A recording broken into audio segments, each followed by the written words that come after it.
안녕하세요. 저는 고려대학교 세종 캠퍼스 입학팀에서 온 봉초은이라고 합니다. 제 앞에 너무 강의를 잘해주시는 강사님께서 해주셔가지고 굉장히 부담이 많이 되는데요. 질문도 많이 남겨주시고 좀 소통을 하면서 진행을 하면 저도 많이 긴장이 풀릴 것 같아요. 그래서 많은 질문 남겨주시면 감사하겠습니다. 저희 고려대학교 세종 캠퍼스에 대해서 우선 먼저 말씀을 잠깐 드리고 그 다음에 전형 안내를 드리도록 할게요. 아마 저희 고대 세종 캠퍼스에 와보신 분은 거의 없으시겠죠, 포항에서는요. 네, 고려대학교 서울 캠퍼스는 가보신 분들이 굉장히 많을 것 같은데 저희 학교도 보시면 아시다시피 예쁜 석조 건물들이 고려대학교 서울 캠퍼스와 굉장히 유사한 건물들이죠. 이런 모습을 하고 있습니다. 그리고 포항의 학생들이 만약에 온다면 기숙사도 많이 궁금하실 텐데요. 저희는 신입생 전원을 수용할 수 있는 아주 큰 규모의 기숙사를 가지고 있고요. 시설들도 매우 좋습니다. 네. 저는 보통 우리 캠퍼스를 소개해 드릴 때 세 가지 키워드로 설명을 드리는데요. 첫 번째는 고려대학교, 그리고 두 번째는 융복합 캠퍼스, 그리고 세 번째는 세종특별자치시로 설명을 드립니다. 먼저 고려대학교의 브랜드 가치인데요. 잘 아시다시피 고려대학교는 우리 국내 최고의 사립대학이죠. 서울 캠퍼스와 마찬가지로 세종 캠퍼스 또한 이런 우수한 연구 실적들을 보이고 있습니다. 그리고 실제로 우수한 연구진들도 교류를 많이 하고 있고 학과 간의 교류도 상당한 편인데요. 세종 캠퍼스 또한 계속해서 성장을 거듭하면서 우수한 연구 성과를 보이고 있습니다. 아마 선생님들이나 학생들이 가장 관심 있는 부분은 아마 이거일 것 같아요. 우리도 서울 캠퍼스에 있는 수업을 들을 수 있느냐 이런 것 텐데 실제로 고려대학교 학생들은 누구나 제2전공을 이수해야 하는데요. 여기에서 이중전공이나 융합전공 등 서울 캠퍼스에 있는 전공에 대해서 신청이 가능합니다.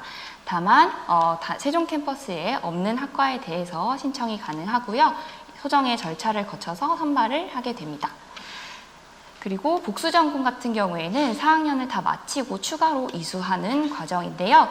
이러한 과정들을 통해서 우리 학생들은 자신의 1전공뿐만 아니라 다른 전공에 대해서도 학습할 수 있습니다. 네.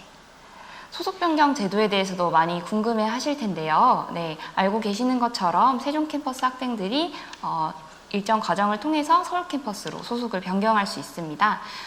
매년 인원의 수는 좀 차이가 있지만 한 30명 내외의 학생들이 선발이 되고 있고요. 작년에는 24명의 학생들이 서울 캠퍼스로 소속을 변경하였습니다.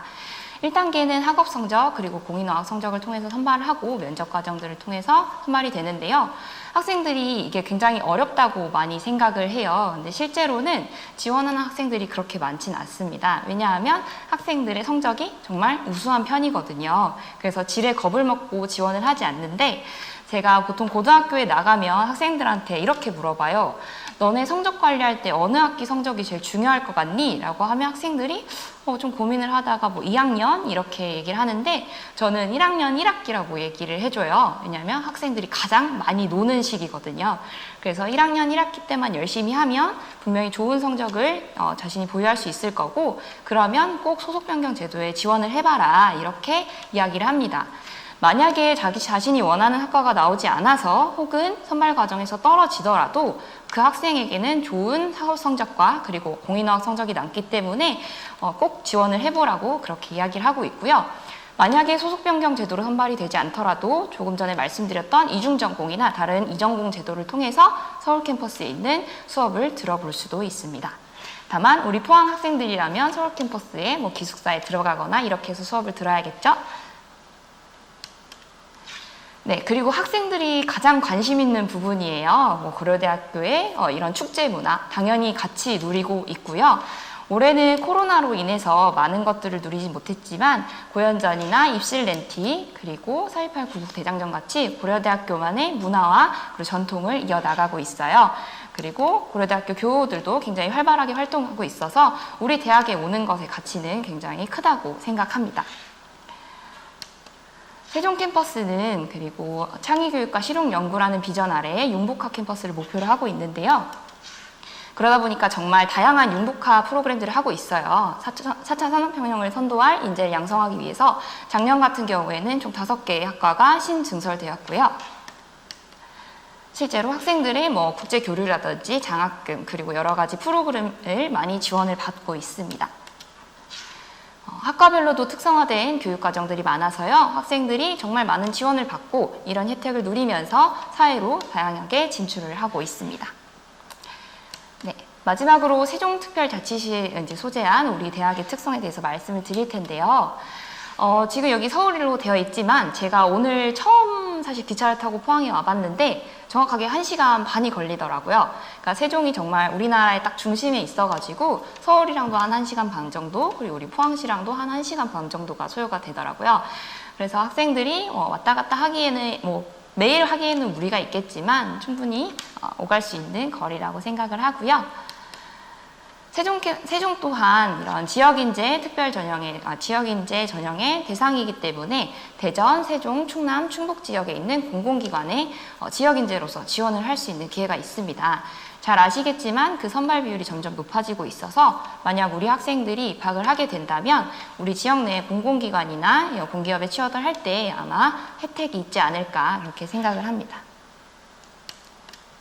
네.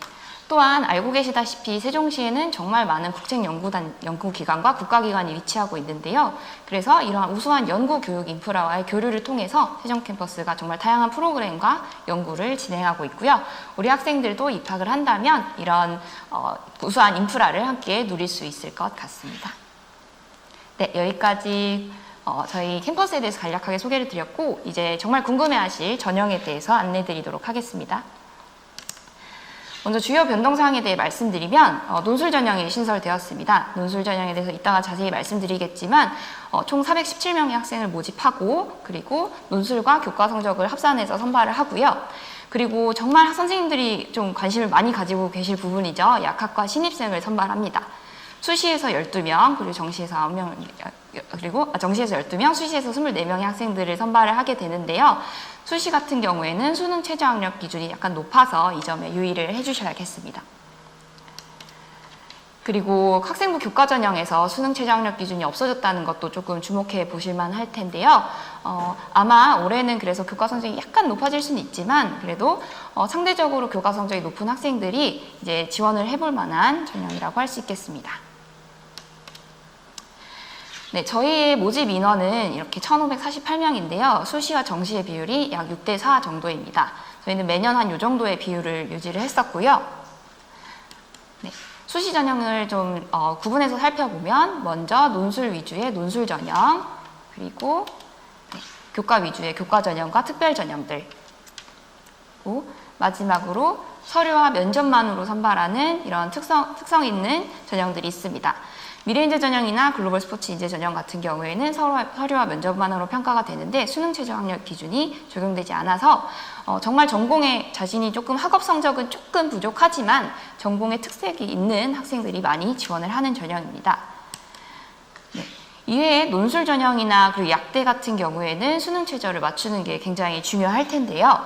수능 최저학력 기준을 살펴보면 네, 먼저 인문체능계 그리고 자연계 중에서 빅데이터 사이언스 학부, 자연공학부 같은 경우에는 크게 제한이 없습니다. 국어랑 수학 그리고 영어, 탐구 이 중에서 하나의 영역 조건만 맞추시면 되는데요.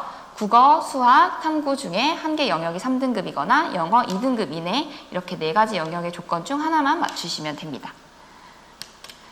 빅데이터 사이언스 학부와 자율공학부 그리고 약학과를 제외한 자연계열 전 모집단위는 과학탐구에 반드시 2과목을 응시를 해야 되는데요. 최저학력 기준은 동일합니다. 국어, 수학, 탐구 한 개 영역이 3등급 이내이거나 아니면 영어가 2등급 이내이면 됩니다. 약학과 같은 경우에 이제 올해 처음 신설을 했다고 말씀드렸는데요. 국어, 그리고 수학, 영어, 과학탐구 이 4가지 영역 중 3개 영역의 합이 총 5등급 이내여야 합니다. 높은 편이지만 수능 최저학력 기준을 맞춘다면 상대적으로 경쟁력이 굉장히 올라가기 때문에 수능 최저학력을 맞출 수 있는 학생들이 지원해 볼 만하다고 할 수 있습니다. 이제 전형별로 안내를 드릴 텐데요. 가장 관심이 있으실 논술 전형에 대해서 말씀드리겠습니다. 네, 저희는 계속해서 학업능력고사 전형이라고 해서 적성고사 전형을 운영을 해왔었는데요. 올해 처음으로 논술 전형을 신설을 했어요. 논술 전형 같은 경우에는 교과 성적 30%와 논술고사 점수 70%를 일괄 합산하여서 선발을 하는데요. 아까 살펴봤다시피 수능 최저학력 기준이 적용이 됩니다. 학교생활기록부 반영 방법에 대해서도 굉장히 관심이 많으실 텐데요. 저희는 원래는 학년별 그리고 교과별로 반영 비율의 차이가 없이 100%를 반영을 했었는데 올해도 마찬가지로 학년이나 과목별의 비중 차이는 없습니다. 다만 공통과목과 일반 선택 과목 그리고 진로 선택 과목의 반영 비율의 차이가 있는데요. 공통과목과 일반 선택 과목 같은 경우에는 석차 등급을 반영을 하고 90%가 반영이 됩니다. 진로 선택 과목은 재학생의 경우 성취도가 반영이 되고 10%가 반영이 됩니다. 아까 말씀드렸다시피 학년별 그리고 과목별로 차등 비율은 없습니다. 네, 조금 구체적으로 살펴보면요. 일단 석차 등급은 이런 식으로 환산 점수를 적용을 합니다. 성취도 점수는 A가 1등급, B가 3등급, 그리고 C가 5등급에 준하는 점수를 환산해서 반영을 하는데요. 이렇게 보시면 아시겠지만 1등급과 8등급의 차이가 사실상 10점 차이밖에 안 납니다. 그래서 앞서 강사님께서도 소개를 해주시던데 실질적인 반영 비중은 거의 없다고 보시면 될 것 같아요. 실제로는 논술고사가 더 중요한 건데요.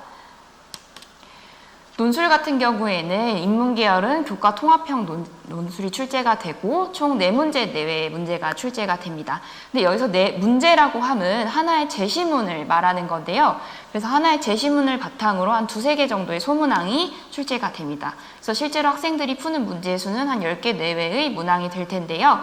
아주 많은 분량을 작성하는 형태가 아니라 단답형, 그리고 약수령, 서술형 이런 논술이 될 것 같습니다. 자연계열 논술은 수리 논술입니다. 기본적으로 문제풀이 과정인데요. 이렇게 자연계열 1과 2의 차이가 뭐냐 이런 질문을 많이 해주시는데 일단은 모집 단위의 차이가 있죠. 약학과와 그리고 약학과 2의 모집 단위로 나누어 볼 수 있습니다. 약학과를 제외한 모집 단위의 학생들은 수리 논술 1에 응시를 해야 하는데 출제 범위는 수학 영역에서 미적분, 그러니까 선택 과목 중에는 미적분만 반영이 됩니다. 반면 약대 같은 경우에는 수학 선택 과목 중에 확률과 통계, 미적분, 기하가 모두 반영이 되는데요. 난이도에서도 분명 차등은 있습니다. 그래서 문제수에도 차이가 있죠. 수리논술 1 같은 경우에는 총 8문제 내외의 문제가 출제가 되는데 문제별로 소문항은 따로 출제가 되지 않습니다. 거의 그래서 수학 영역을 풀듯이 문제를 풀어주시면 될 것 같고요. 다만 약대 같은 경우에는 한 3문제 내외 문제가 출제가 되는데 꽤 많은 이제 소문항이 출제가 될 수 있어요. 난이도에 따라서. 그래서 학생분들이 조금 더 열심히 준비를 할 필요가 있겠습니다. 배점은 총 350점이고요. 이제 답안 형식에 대해서 좀 구체적으로 말씀을 드리면 이제 아까 말씀드렸다시피 인문계열 같은 경우에는 한 제시문에서 어떤 단어나 문장을 찾아 쓰는 단답형 문제, 그리고 50자에서 한 200자 내외의 문제 답안을 서술하는 약수령, 그리고 한 300자 내외의 답안을 서술해야 되는 서술형으로 나누어 볼 수 있어요. 이렇다 보니까 기존에 알고 계시는 어떤 논술처럼 뭐 1000자, 2000자 통글 형태로 작성하는 논술이 아니다 보니까 상대적으로 준비에 부담을 적을 텐데 아무래도 답안 글자 수가 제한이 되어 있어서 핵심적인 내용만을 쓰는 게 가장 중요할 것 같습니다. 답안 분량을 준수하고 평소에 문장을 굉장히 깔끔하게 쓰는 연습을 하는 게 필요할 것 같고요. 그다음에 제시문의 내용은 알고 계시는 수능 국어 영역의 문학, 비문학 정도라고 보시면 될 것 같습니다. 다음으로 자연계열에 대해 설명을 드리면 아까 말씀드렸다시피 수리논술 1과 2의 어떤 난이도의 차이는 있겠지만 기본적으로는 문제풀이 형태이기 때문에 수학 영역과 유사하다고 보시면 될 것 같아요. 다만 문제풀이 과정을 학생들이 이렇게 예쁘게 써보는 연습을 잘 하지 않아서 만약에 논술 준비를 한다면 그 문제풀이 과정을 조금 더 명확하고 깔끔하게 적는 연습을 해야 될 것 같고요. 약학과에 지원하는 학생들 같은 경우에는 아무래도 조금 더 상향된 난이도의 문제가 출제되고 증명 형태의 문제가 출제될 수 있기 때문에 평소에 교과서에 나온 증명 과정이나 답안의 풀이 과정들을 조금 더 세부적으로 살펴보고 연습하는 정리하는 연습을 좀 해야 할 것 같습니다. 인문계열이나 자연계열이나 사실은 가장 중요한 것을 일단은 수능 최저학력 기준을 맞추는 거겠죠. 전년도에 저희가 적성고사를 시행했을 때 수능 최저 충족 비율이 한 40% 정도였어요. 큰 이변이 없는 한 올해 논술고사에서도 그 정도의 비율을 유지하지 않을까 싶은데요. 수능 최저 학력 기준을 충족할 수 있는 학생이라면 분명 경쟁력이 올라갈 것이고 합격의 가능성이 높아진다고 볼 수 있습니다. 그리고 인문 계열이나 자연 계열이나 결국 논술의 형태가 수능과 유사하기 때문에 마지막까지 수능 준비에 충실하는 것이 가장 중요하다고 할 수 있겠습니다. 네, 여기까지 논술 전형에 대해서 설명드렸는데요. 다음으로 교과 전형에 대해 설명드리겠습니다. 교과 전형에서 좀 주목하셔야 될 거는 자연계열 모집 단위에서 이수 단위의 조건이 있다는 겁니다. 빅데이터 교차 지원이 가능한 빅데이터 사이언스 학부나 자유공학부를 제외하고는 모두 과학교과를 20단위 이상 이수를 해주셔야 되고요. 전형 방법은 약학과와 약학과 이외의 학과들로 좀 나누어 살펴봐야 될 것 같아요. 일단은 약학과를 제외한 다른 모집 단위의 경우에는 교과 성적 100%로 선발을 하고 수능 최저 학력 기준이 올해의 경우에는 적용되지 않습니다. 약학과는 단계별 전형으로 진행이 돼요. 1단계에서 교과 성적만으로 5배수를 선발을 하고 1단계 성적 70%와 면접 점수 30%를 합산하여서 최종 합격자를 선발하게 되는데요. 마찬가지로 수능 최저 학력 기준이 적용된다는 것을 좀 유의를 하셔야겠죠. 반영 방법은 사실 논술 전형과 거의 유사합니다. 네, 방법은 거의 유사한데 이제 차이라고 한다면 환산 점수에 좀 차이가 있는 거죠. 앞서 논술 전형 같은 경우에는 교과 성적에 거의 차이가 없었는데 학생부 교과 전형은 이제 등급별로 15점씩 일괄적으로 차이가 납니다. 네, 성취도 반영 방법은 마찬가지로 A가 1등급, B가 3등급, C가 5등급에 준하는 점수를 부여하고요. 약학과 면접에 대해서도 많이 질문을 해주시는데 기본적으로는 생활기록부를 토대로 진행된다고 생각하시면 될 것 같아요. 별도의 제시문이나 어떤 문제를 푸는 과정이 아닌 학교 생활기록부를 토대로 평가위원이 질문을 하는 방식인데요. 그래서 학생분들은 어떤 개념이나 암기 위주의 준비를 하시기보다는 내가 어떤 활동들을 하고 어떻게 지원 동기를 이야기를 할지, 그리고 내가 이 학과에 대해서 얼마나 관심이 있는지, 약학과에 가서 내가 어떤 공부를 할 것인지 등을 바탕으로 조금 면접 준비를 하시면 되지 않을까 싶고요. 우선 가장 중요한 것은 교과 성적으로 5배수를 선발을 하기 때문에 높은 교과 성적을 유지하는 것이 무엇보다 중요하다고 할 수 있겠습니다.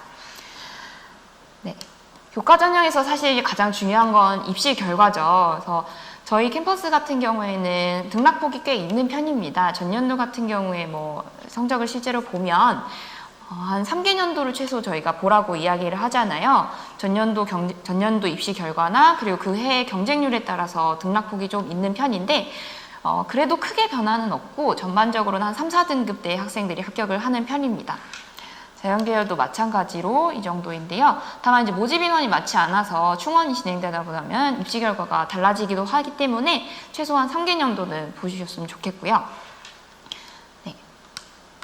보시면 아시겠지만 올해 같은 경우에는 최저 학력 기준이 적용되지 않아서 아무래도 성적이 조금은 상향될 수 있을 것 같아요. 그래도 거의 모든 대학에서 교과 전형을 실시를 하고 있고 교과 전형 같은 경우에는 충원이 많이 일어나기 때문에 합격선에 아주 큰 변화가 있을 것 같지는 않고 만약 상향이 되더라도 한 3점 초반대나 중반대 이 정도로 예상을 하고 있습니다.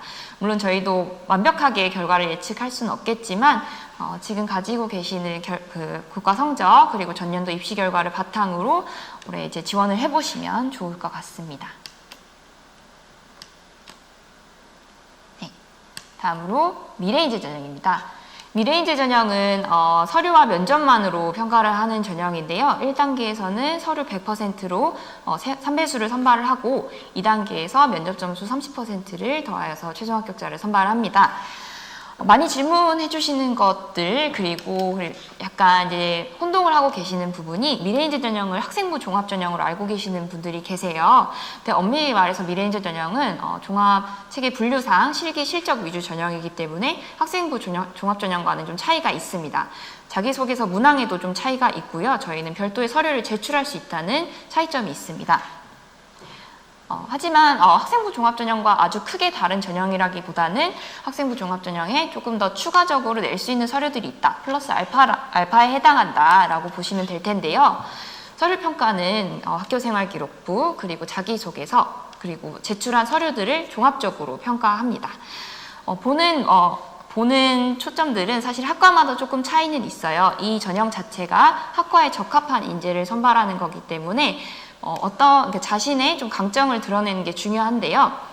활동증빙 서류라는 건 그 학과와 관련된 교내외의 다양한 증빙 서류들을 의미합니다.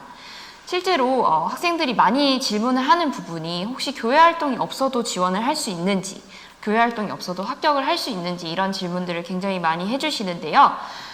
물론 교회 활동이 있으면 도움이 될 수는 있겠죠. 하지만 교회 활동이 있고 없고의 차이보다는 내가 어떤 활동을 얼마나 깊이 있게 했는지가 더 중요하다고 할 수 있습니다. 지원자의 경향성을 보면 교회 활동을 제출하는 학생과 제출하지 않는 학생이 한 5대5 정도의 비율이에요. 생각보다 교회 활동을 내지 않는 학생들도 굉장히 많고요. 실제 합격하는 비율도 한 6대4 정도로 한 40%에 해당하는 학생들은 특별한 교회 활동을 제출하지 않고도 합격을 합니다. 그만큼 중요한 것은 내가 얼마나 그 자신이 가지고 있는 장점을 드러내는가라고 할 수 있겠죠. 네, 면접평가는 자기소개서를 바탕으로 이루어집니다. 그래서 학생에게 다양한 질문을 할 텐데요. 자기소개서의 문항 자체도 활동 위주로 되어 있기 때문에 정말 진솔하게 자기소개서를 작성했고 그 활동들을 충실히 했다면 크게 무리 없이 면접을 준비할 수 있고 응시할 수 있을 겁니다. 네. 합격 사례를 좀 살펴보면 보통 이제 학생들의 내신 성적을 많이 물어보세요. 제가 교과 성적이 낮은데 지원을 할 수 있을까요? 지금 보여드리고 있는 사실 내신 성적은 그냥 전반적인 경향성 정도라고 보시면 될 것 같아요. 왜냐하면 저희가 내신 성적을 정량화해서 반영을 하는 건 아니고 그 학생이 교과 성적을 포함해서 정말 다양한 활동들이 있잖아요. 그것들을 종합적으로 평가하기 때문에 교과 성적이 낮은데 높은데 이런 거 하나에 좀 집중을 하실 필요는 없다고 봅니다. 이렇게 교회 활동을 내는 학생들도 있고요.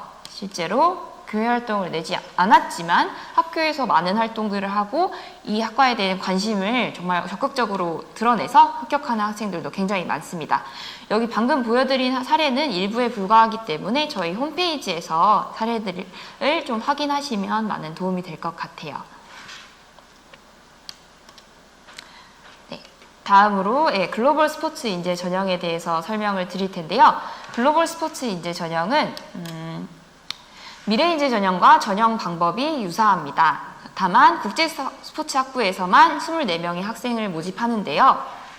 보시면 제출할 수 있는 서류에 약간 차이가 있습니다. 아까 미래인재 전형 같은 경우에는 제한 없이 5개의 서류를 제출할 수 있는데 글로벌 스포츠 인재 전형 같은 경우에는 3개 영역으로 나누어서 각각 3장씩 총 9개까지의 서류를 제출할 수 있다는 데에서 차이가 있어요. 전형명이 글로벌 스포츠 인재 전형인 만큼 국제적 역량 혹은 스포츠 역량을 집중적으로 좀 봅니다. 그래서 스포츠, 외국어, 기타 이렇게 3가지 영역으로 나누어 서류를 제출할 수 있는데요. 학생들이 이제 질문하는 부분이 제가 미래인재 전형에 지원을 할까요? 아니면 글로벌 스포츠 인재 전형을 지원을 해야 할까요? 이렇게 질문을 많이 해주세요. 사실 정답은 없지만 일단 모집 인원에서는 글로벌 스포츠 인재 전형이 굉장히 많기 때문에 경쟁률 자체는 글로벌 스포츠 인재 전형이 좀 낮은 편입니다. 그래서 내가 국제적인 역량을 갖추고 있고 혹은 스포츠 분야에 있어서 어떤 그 특색 있는 이력을 가지고 있다면 글로벌 스포츠 인재 전형을 지원을 해보시는 게 유리하겠죠. 면접평가도 미래인재 전형과 전반적으로 유사합니다. 그래서 제출하신 서류들 그리고 특히 자기소개서를 바탕으로 이제 학생에게 질문을 하는데 글로벌 스포츠 인재 전형 같은 경우에는 문항의 수가 조금 많아요. 기재하실 게 많기 때문에 미리 한번 자기소개서 문항을 살펴보시고 답변을 좀 생각을 해두어서 급하게 지원서를 작성하지 않는 것도 중요하다고 할 수 있겠습니다. 사례를 살펴보면 미래인재 전형에서도 좀 유사하긴 하지만 글로벌 스포츠 인재 전형에 합격한 학생들은 국제 분야에서 어떤 특색이 있거나 아니면 스포츠 부분에서 역량을 드러내는 경우들이 많았어요.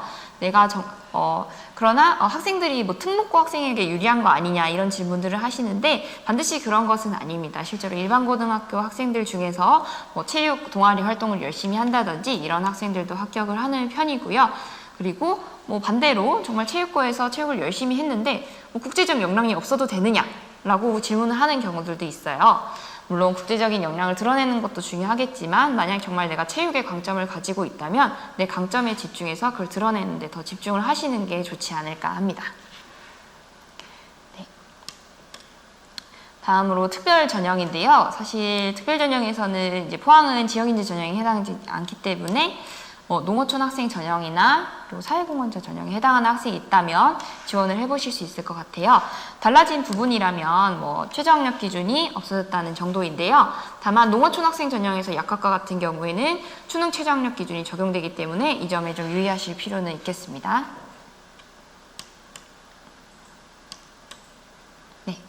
체육인재는 조금 특별한 케이스라서 별도로 선발드리진 않을 텐데 체육 특기자 전형에 해당해요. 학생들이 간혹 글로벌 스포츠 인재 전형을 체육 특기자 전형으로 생각하는 경우들이 있는데 체육 특기자 전형은 이 체육인재 전형에 해당하고 글로벌 스포츠 인재 전형은 조금 다른 전형이다 이렇게 보시면 될 것 같습니다.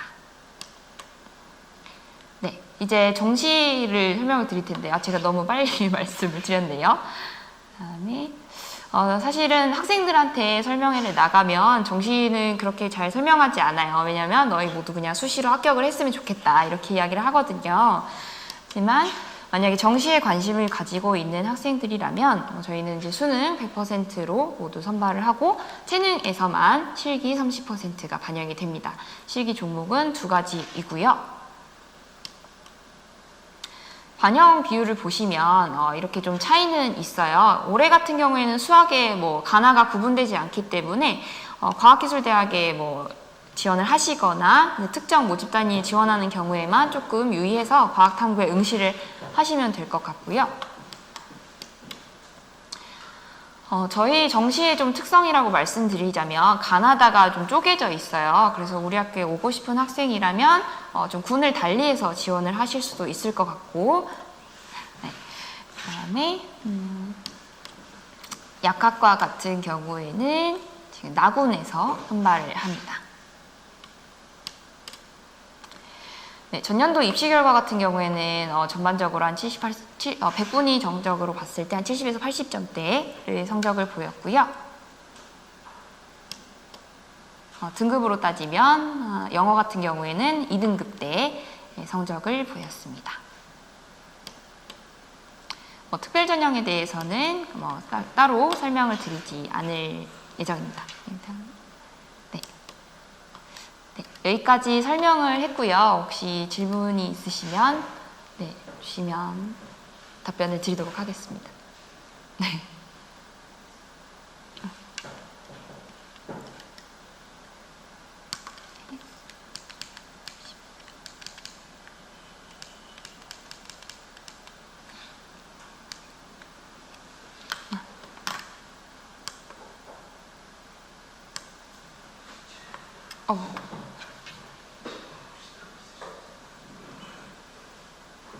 방송사고가. 네.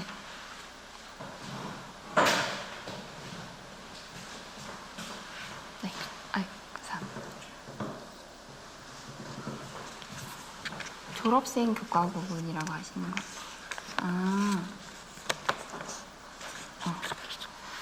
논술에 대해서 조금 설명을 더 드리면 좋을 것 같아요. 일단은 졸업생 교과 구분이 있냐는 질문을 해주셨는데 제가 이해하기로는 졸업생들이 교과 반영 방법이 어떻게 되냐 이렇게 이해를 하면 될까요?